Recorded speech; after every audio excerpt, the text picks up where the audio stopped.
Hey family, I'm Stephanie Wade. I'm HYBASIA, helping your brothers and sisters in Africa. And I am in Galveston, Texas, y'all, looking after my white sage, planting them from seed, y'all. I'm contemplating transferring them to little containers so they can get bigger. First time trying to grow a white sage. Want to be sustainable even in that. I'm going to be weeding the garden today. Have my okra here and my okra over here. You see that? But before I start doing all of that, y'all, I want y'all to go with me to our Food Forest project in Gambia, Angelou. Say hey to all the team over there. They worked so hard today because it's like working in a time capsule. There are so many hours ahead of us in West Africa, the Gambia. And so when they're already done working at the Food Forest for today, Sunday, they send me the video that I can edit and upload to share with all of you. So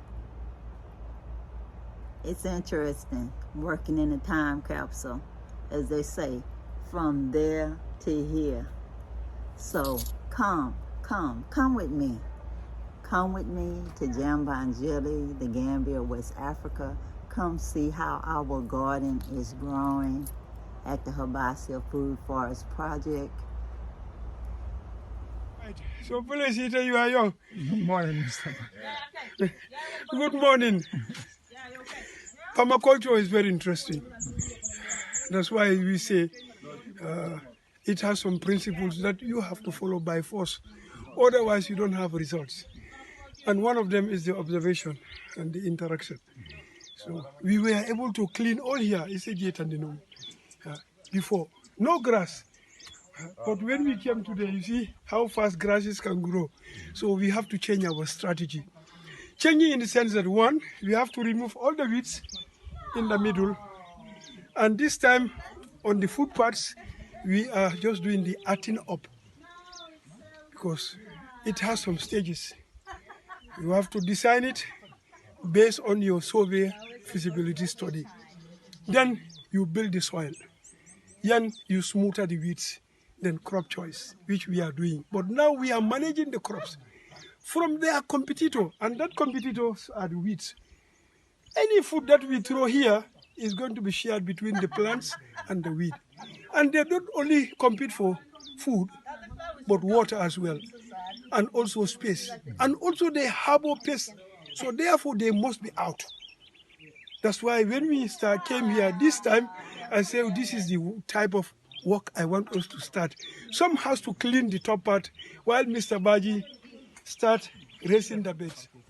You see, you turn the soil like this, apply your manure, and if water comes, it will enter. So this is what we want. And once people understand this, you can practice it anywhere. To me, agriculture is possible anywhere, even if you live in water, where there is no land. It depends, because space is in the mind, not what is around you. Create it. From here to the sky is all space for human beings to survive. So if we cannot survive on the land, why can't we think about going up to the sky?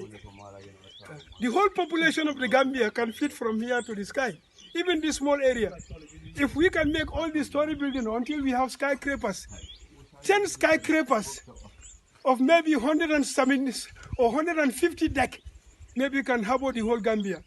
If Gambia is 2 million people, America is about 300 and something million people.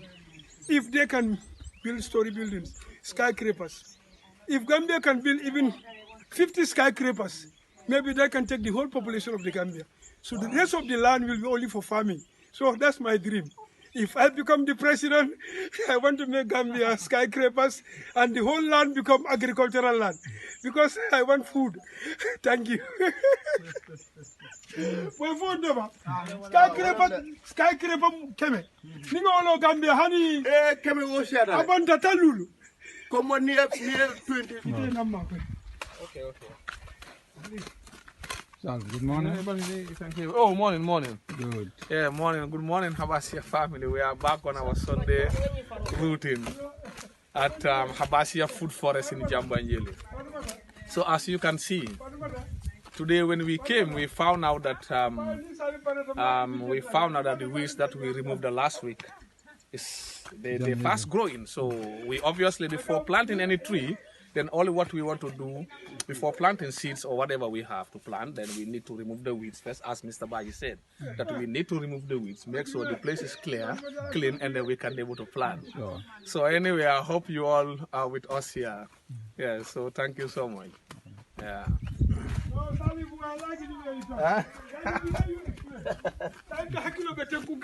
the way you explain and you put your hands, no. Food forest or no? This is how I want you to talk. Guy, food forest malang. Nimoli ay afla. Food forest malang wal pelendi. And what we find talent? Inshallah.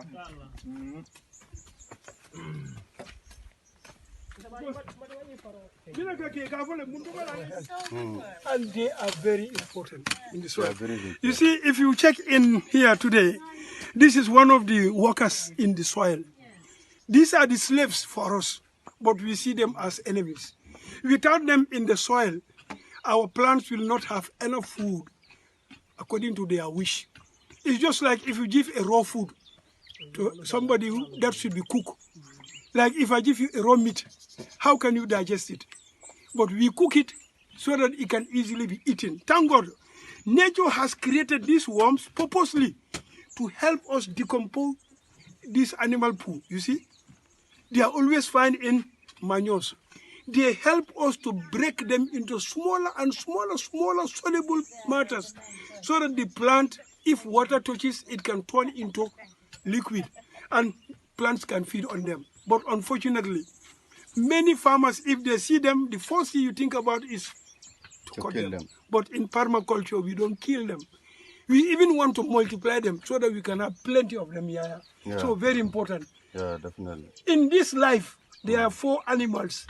If they are not available, the world is not taken the right way. We need a lot of lions. Where you have lions, there are a lot of bush meat. Because lions, they feed on meat. So if there is no lion, it's a sign that that area there is no meat. Yeah. 1. We need wolves also, because they feed on the leftover. This is specially dedicated to our dear mom.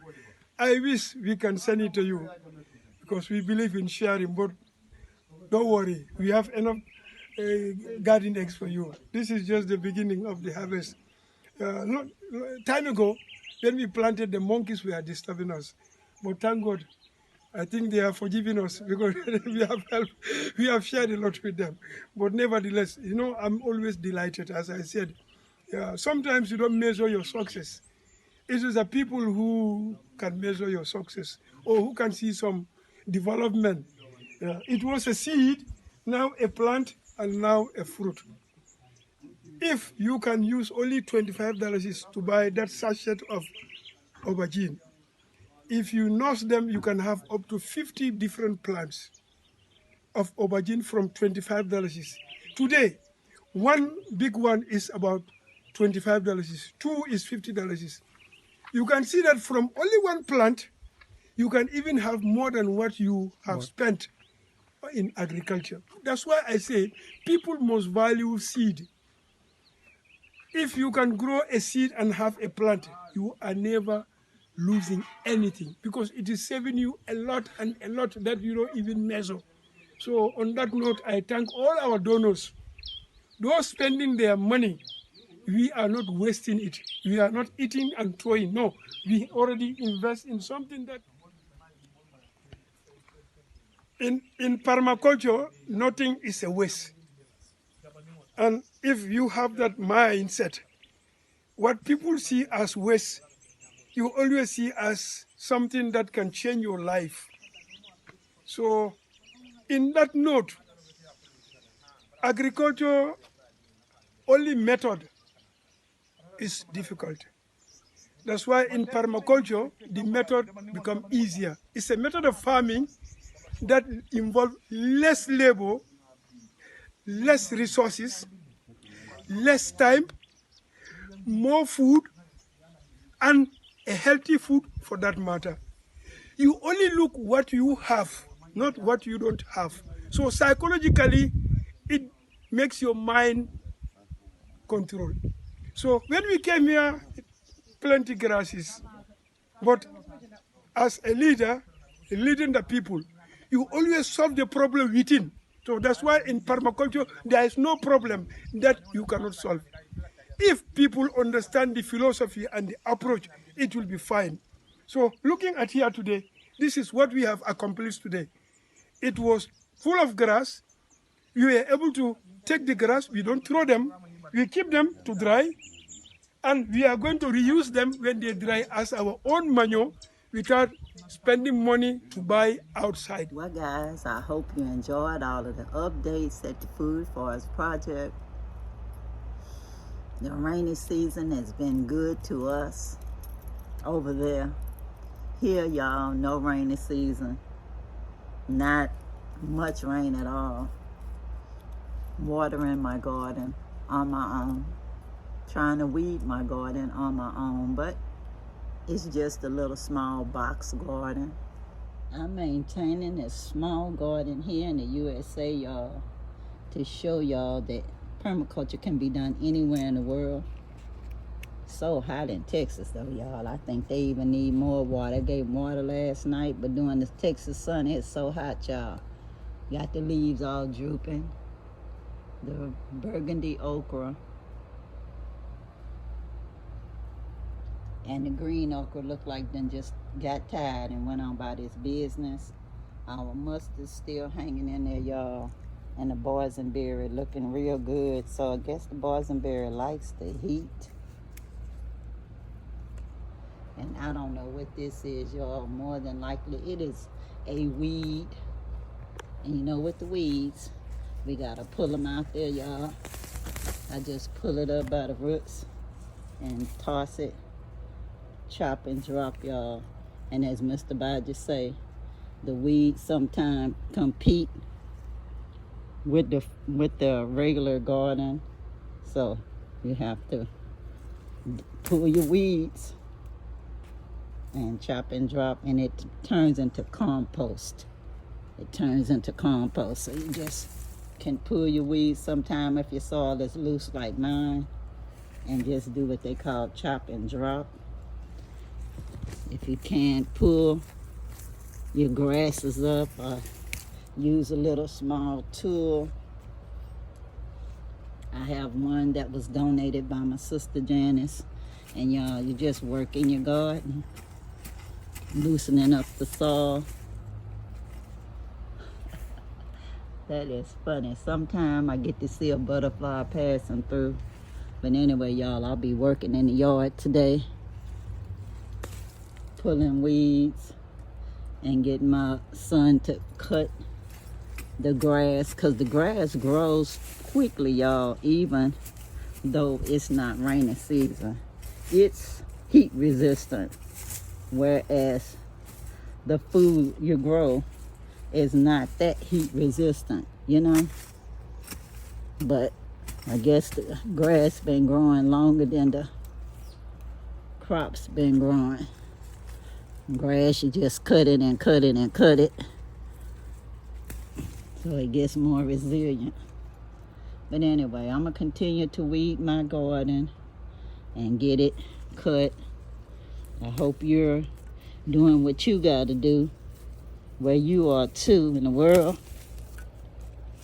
Remember, grow what you eat, like this mustard, boysenberry. Get rid of your weeds, even if they pretty. You just can pull them out, y'all, if your soil is loose. Water your yard. You can even grow in a container if you like. If you don't have land, like Mr. Badger say, you can grow in water even if you don't have land, doing a hydroponic method. But you'd have to research that one on your own, y'all, because I'm not really doing hydroponic gardening, and we're not doing that at the food forest at this time. But y'all, subscribe if you have not. Comment, like, share down below. I'll put the link for you to donate to our food forest project and Jamba and Jelly. We need you. We need your help so we can do what we're doing faster. We are doing slowly by slowly, but we can do it a lot faster with the help of every one of you, and you. No, not just save the GoFundMe to your favorites. Please donate at least $5 or more. We really do need the money to help sustain the project. Nothing is free, y'all. We are not supported by anyone other than all of you. The project is small, but it still has to be funded, y'all. And we do want that round house to be built so our guy can stay there on the land and talk to the monkeys and every other animal we have that's on that land, so they won't overtake the land thinking that we don't care about it. He'll be calling all their friends to eat up all the bananas because we not there to make them do a fair share. Remember, 100% of your donation is used in the project. No money is being used for any marketing or advertising or any of that.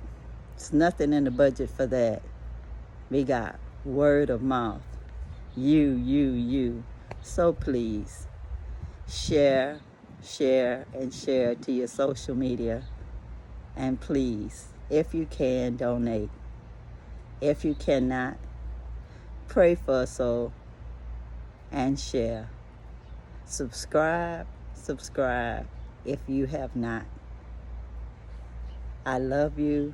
I appreciate you. Thank you to all the people who have donated in the past and who are going to donate today, right? Today. Bye.